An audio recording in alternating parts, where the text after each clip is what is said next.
જે સંવિધાન લખ્યું હતું આજે 26 નવેમ્બર તો ડૉક્ટર બાબા સાહેબ આંબેડકર જે સંવિધાન લખ્યું એની ફૂલ અર્પણ કરીએ છીએ. સરપંચ સાહેબ શ્રી, આગેવાન છે, માતા બહેનો છે.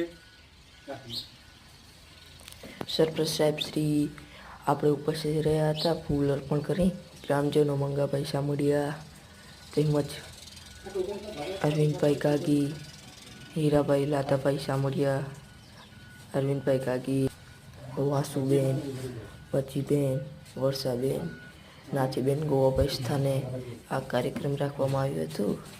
ત્યાં ખેમચંદભાઈ ઉર્ફ અમીરભાઈ સામડિયા તેનું ખૂબ ખૂબ યોગદાન. પારમલભાઈ સામડિયા ઉપસ્થિત રહ્યા હતા તેમજ બાળકો પણ ઉપસ્થિત રહ્યા હતા. તેમાં સૌ લોકો હાજર રહી ડૉક્ટર બાબા સાહેબ આંબેડકરને પૂર્ણ કરી ઉજવ્યું હતું. તેમજ સૌ લોકોને જય હિન્દ.